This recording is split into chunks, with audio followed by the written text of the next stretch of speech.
Market outlook पर चर्चा करने के लिए हेक्सागन पार्टनर्स के डायरेक्टर तुषार प्रधान जुड़े हैं। उनसे बात करते हैं कि इस बाज़ार में उनकी क्या रणनीति है। Tushar ji, good morning. देखिए, पूरी की पूरी वर्ल्ड मार्केट में प्रॉब्लम है, लेकिन हमारी मार्केट थोड़ा ज़्यादा इस समय रिएक्ट कर रही है, क्योंकि शायद हम थोड़ा ज़्यादा सेंसिटिव हैं इन सब चीज़ों से, ब्रेंट से, डॉलर रुपी से। इस एनवायरनमेंट में अब आप क्या व्यू ले रहे हैं एज एन इन्वेस्टर? क्या बाइंग करें सिस्टमेटिकली, या फिर एक वेट करें कि मार्केट में थोड़ी सी और करेक्शन आए? इस समय बड़ा व्यू क्या होगा? जी देखिए, ग्लोबल मार्केट में अगर आप देखेंगे तो दो तीन चीज़ें हमको याद रखनी पड़ेगी। पिछले 2-3 साल से जो एशियन मार्केट्स थी उनकी अर्निंग्स काफ़ी वीक थी, जैसे ताइवान हुआ, कोरिया हुआ, and as a result of which उनकी मार्केट्स काफ़ी हद तक सस्ती, या हम वैल्यूएशन में चीप कहेंगे, हो चुकी थी। उनकी अर्निंग्स ग्रोथ अब इतनी ज़्यादा उभर आई है पिछले 2-3 सालों में कि उनकी मार्केट्स ने 60 टू 100% का रिटर्न एक-एक साल में देने का एक एग्जांपल दे रखा है।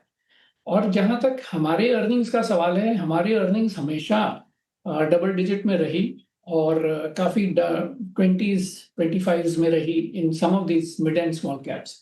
As a result of which our valuation was significantly higher than their valuation. So emerging markets में अगर global ट्रेंड्स में देखें तो Indian market always appeared expensive. अब हो क्या रहा है कि हमारी अर्निंग्स में कोई गिरावट नहीं आई। हम पहले से ज्यादा ही एक्सपेक्टेशन कर रहे हैं कि हमारी अर्निंग्स भी उतनी ही बरकरार रहेगी, मगर अब कंपैरिजन में उनकी वैल्यूएशन और इनकी अर्निंग्स ग्रोथ अगर आप कंपेयर करेंगे, और स्पेशली एआई चिप्स और कंप्यूटर हार्वर्ड का जो दौर चल रहा है अभी फिलहाल, उनकी एज हमसे ज्यादा दिख रही है। तो मेरे ख्याल से एफपीआईज का जो कल है, मेरे ख्याल से इन मार्केट्स में ज्यादा हो गया है। अब रही इंडिया की बात की, और अब यहाँ से रणनीति क्या होनी चाहिए, मेरे ख्याल से जो वेरी लॉन्ग टर्म इन्वेस्टर्स हैं उनको इसकी तसल्ली होनी चाहिए कि इंडिया की अर्निंग स्टोरी अभी भी बरकरार है। अब इस अर्निंग्स के लिए आप क्या देते हैं, जिसकी वैल्यू आप करते हैं किस मल्टीपल पे, उसी पे ज्यादातर डिस्कशन होने जा सकता है। और मेरे ख्याल से इसके लिए जब मार्केट को इकट्ठा आप देखेंगे और कहेंगे ठीक है मार्केट एक्सपेंसिव है या नहीं, मेरे ख्याल से वो गलत चीज है देखने के लिए। इंडिविजुअल कंपनीज की जो अर्निंग्स ग्रोथ है, पोटेंशियल है, उसके मुताबिक उनकी वैल्यूएशन का आप मुआयना करें। और अगर आपको अट्रैक्शन उस लॉन्ग टर्म अर्निंग्स ग्रोथ का उस प्राइस पे दिखे, तो मेरे ख्याल से आज भी मार्केट में एंटर करना और 5 या 10 साल के लिए इन्वेस्टमेंट करने में कोई प्रॉब्लम मुझे तो नहीं लगता। मगर ऐसी बात है कि सेंटिमेंट जब खराब हो जाता है तो बिहेवियर, इन्वेस्टर बिहेवियर उससे इन्फेक्ट हो जाता है। मेरे ख्याल से आज जो ज्यादातर नेगेटिव न्यूज का दौर चल रहा है, उसके कारण मार्केट ज्यादातर वॉलेटाइल रह चुका है। मेरे ख्याल से अगर आप फंडामेंटल्स पे फोकस करें, लॉन्ग टर्म पे फोकस करें, तो मेरे ख्याल से ये दौर भी हम आराम से देख पाएंगे। तुषार जी नमस्कार, मैं वीरेंद्र बोल रहा हूँ। बहुत से लोगों ने जो प्रश्न मुझसे भी किया, आई मीन जो ओएमसीज में निवेशित थे, बीपीसीएल, एचपीसीएल, आईओसी, उन्हें क्या करना चाहिए? अभी वो थोड़े लॉस में हैं, बट अपने आप को एवरेज आउट करें या फिर इस पोजीशन पे भी अपने आप को ट्रिम करें? एक तर्कसंगत अप्रोच क्या होनी चाहिए? ठीक है, क्रूड 107 110 है, बात वो नहीं है। बात यह है कि इवन देखिए, अगर ये युद्ध दोबारा शुरू हुआ तो स्थिति और खराब होगी, नहीं भी हुआ तो एज यूजुअल जो उसकी प्रीवियस सप्लाईज थी उनको रिज्यूम होने में काफ़ी वक्त लगेगा। तो ऐसे में अपने ओएमसीज पोर्टफोलियो में करना क्या चाहिए आपको इस वक्त? देखिए, ये सिचुएशन सिर्फ इंडिया को लिमिटेड ही नहीं है, काफी दुनिया में सब जगह ये सिचुएशन का इम्पैक्ट आने वाला है। हमने देखा कि जब हम क्रूड की प्राइसेस 120, या अगर मेरी याद तक चलती है तो गोल्डमैन सैक्स ने एक बार ब्रेंट क्रूड का $200 का भी एक्सपेक्टेशन रखा था, जब बिल्कुल ही सिचुएशन खराब थी उस समय। और फिलहाल को अगर आप देखें तो ऑयल प्राइस में डेफिनेटली बढ़ोतरी आ गई है, मगर इस बात का हम ध्यान रखें कि कच्चे तेल की सप्लाई में इशू है, मगर कच्चे तेल के प्रोडक्शन में नहीं है। इसका ये मतलब हुआ कि सप्लाई डिमांड का जो मिक्स है, उसमें सप्लाई ज्यादातर इस सिचुएशन से उसके ऊपर रोक रखा है। इसका ये मतलब हुआ कि जब तक कि ये सिचुएशन चेंज ना हो, उस कमोडिटी की प्राइस फिलहाल की अवेलेबिलिटी से प्राइस हो जाती है। तो मेरे ख्याल से इसमें भी अगर आप रवैया अपनाएंगे तो या तो अपॉर्चुनिटी देखें, मगर वो अपॉर्चुनिटी आपको 2 या 3 साल में उसका फल आपको नजर आएगा। इंस्टेंटली अगर आपको कोई एडजस्टमेंट करना है तो मेरे ख्याल से सिर्फ कंसंट्रेशन देखना चाहिए कि इन सारी कंपनियों में जहां पर ऑयल प्राइस की डायरेक्ट इम्पैक्ट आती है, अगर आपके पास ओवरवेट है तो मेरे ख्याल से उसको थोड़ा अंडरवेट फिलहाल के लिए करने के लिए I think that might be useful. By market action itself, it is coming down, then there is no action required. But I think again, trying to bet on something, especially after the event has happened, मतलब ये जो situation होने के बाद अगर आपको portfolio में adjustment करना है तो मेरे ख्याल से वो थोड़ा सा लेट हो ही जाता है. इससे एक आप अपने आप के लिए डिसाइड कर लें कि मेरी पोर्टफोलियो की टर्म क्या है. अगर मेरी पोर्टफोलियो की टर्म 5 साल 10 साल है, अगर 10 साल है तो कोई भी सिचुएशन से आपको पोर्टफोलियो बदलने की जरूरत नहीं पड़ती. अगर आपकी कंसंट्रेशन अगर ज्यादा है तो फिलहाल के लिए सब जगह, जैसे आपको पता है, हमको सबको पता है कि ऑयल मार्केट में ज्यादातर वॉलेटिलिटी हमको देखने मिलेगी. और अगर उसमें अगर आपकी पोजीशन ज्यादा ओवरवेट है तो मेरे ख्याल से उसको थोड़ा कम करने की जरूर निवेशक कोशिश करें. ओके. अच्छा तुषार जी, नॉर्मली ना इस एनवायरनमेंट में आईटी एक नो ब्रेनर होना चाहिए था. क्रूड ऊपर आता है तो नॉर्मली एक एल्गो ट्रेड है. डॉलर रुपये में 88 से हम 96 तक वन वे आए हैं, लेकिन आईटी में कोई रैली नहीं टिकती और सबसे ज़्यादा अंडर परफॉर्म इसी सेक्टर ने किया है. इस समय लार्ज कैप आईटी पर आप क्या व्यू ले रहे हैं?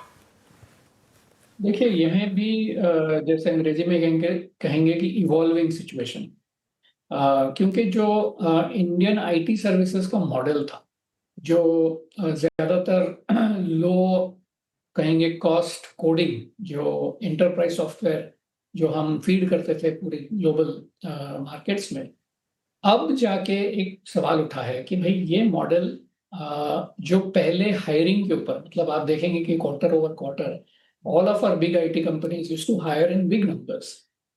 अब ये सवाल उठा है कि शायद ये हायरिंग उस तरीके की उस मोमेंटम से आगे जाएगी कि नहीं, क्योंकि टॉप लाइन पे जो प्रेशर आने की संभावना है, जिससे कि प्राइसिंग प्रेशर हो या किसी और तरीके से ये एंटरप्राइज सॉफ्टवेयर मेंटेन हो, या जो भी आप समझे एआई के लिए डिसरप्शन पॉसिबल है, तो मेरे ख्याल से इस मार्केट में अभी फिलहाल एक क्वेश्चन मार्क आ चुका है. मेरे ख्याल से उसका उत्तर अभी तक किसी के पास है नहीं.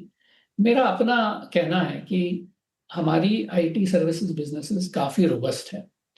उन्होंने पहले भी कभी और कितनी बार ऐसी सिचुएशंस का फेस किया हुआ है, जहां तक कि Y2K से हमने जो मार्केट की शुरुआत देखी, वहां से बहुत सारी क्राइसिस आई हैं और गई हैं, और इन सारी कंपनियों ने उसका मुंह तोड़ दगा 1 या 2 साल में रिस्पॉन्स में दे चुके हैं. मेरे ख्याल से जब हम आजकल लार्ज आईटी की मैनेजमेंट से सुनते हैं तो यही एक कॉन्फिडेंस वहां से आता है कि ये सिचुएशन तो है, इवॉल्विंग सिचुएशन है, और हमारे पास जितना वेरविदॉल है वहां से हम इस मामले का मुंह तोड़ जवाब जरूर दे पाएंगे.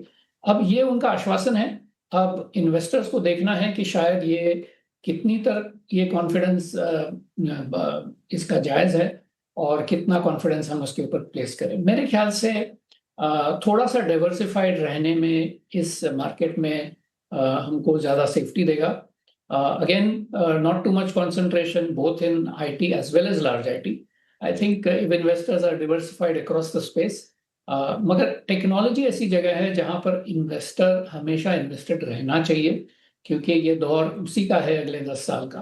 तो मेरे ख्याल से यहाँ से निकल जाना is obviously not warranted, but I think a little bit of diversification, some of the smaller mid-cap companies in the IT space offer more opportunity even from a valuation perspective. मेरे ख्याल से diversification की ज़्यादा ज़रूरत है इस समय. अच्छा तुषार जी, यहाँ तो हम प्रश्न पूछ रहे हैं कि कैसे डील करना है अपने लॉसेस को. अभी ये आईटी में बातचीत हुई, उससे पहले अगर आप देखें तो बात हुई एक और पॉकेट पे, दैट वाज ओएमसीज. एक बास्केट वो जहाँ पे हमें अपने प्रॉफिट्स को सिक्योर करना है, जिसे आप एक तमगा देते हैं सिक्लिकल का. मेटल्स में जो भी जहां भी निवेशित होगा इस वक्त प्रॉफिट पे है. इक्का दिक्का दिन की बात छोड़ दीजिए. मेटल्स में अब प्रीशियस मेटल्स में स्लाइड है. आई मीन जब जैसे बॉन्ड यील्ड यूएस में बढ़ रही हैं, उसके बाद आप गोल्ड देखिए, मेरे ख्याल से जनवरी लास्ट वीक के हाई से लगभग 20% retracement. What about metals, industrial metals, ferrous non ferrous, यहाँ पे अगर आप प्रॉफिट्स में तो क्या करना चाहिए आपको? देखिए, ये बड़ी दिलचस्प सेक्टर है, specially from a country perspective. जैसे भारत में अगर आप देखें तो जो टॉप लाइन आपका डिसाइड होता है वो ग्लोबल मेटल प्राइस पे डिपेंड करता है। स्टील का दाम ग्लोबली जो जितना बेंचमार्क का हो जाता है, उसी का एडजस्टमेंट हमारी लोकल प्राइस में हम देखते हैं। और उसके लिए जब ग्लोबल प्राइसेस बढ़ जाती हैं तो इंडियन कंपनीज की मार्जिन बढ़ जाती है, क्योंकि उनकी जो सप्लाई चेन है वो डोमेस्टिक है। इसका मतलब है कि जब आप सोर्स करते हैं रॉ मटेरियल, वो वही प्राइस पे सोर्स कर रहे हैं, डॉलर प्राइस पे नहीं। मगर आपकी जो प्राइस जो मार्केट में बिकेगी वो डॉलर मेटल ग्लोबल प्राइस से उसकी प्राइस ले लेते हैं। इसका मतलब है उनकी मार्जिन ऑटोमेटिकली बढ़ जाती है। तो अभी जो पिछले 2-3 महीने में हम देख रहे हैं जहाँ पे मेटल एक्शन है, globally metal prices have gone up because of supply disruption, and again, as I said, that is setting the tone for Indian companies to be. अब देखिए, जहां तक साइकिल का सवाल है, अगर आप समझते हैं कि भारत की ग्रोथ चाइना जैसे पिछले 20 साल से हो रही है मेटल्स में या इंडस्ट्रियल डिमांड में, अगर वो हम समझते हैं कि किस तरीके की ग्रोथ अगर हमारे कंट्री में आए, तो मेरे ख्याल से metals is a good long term play as well.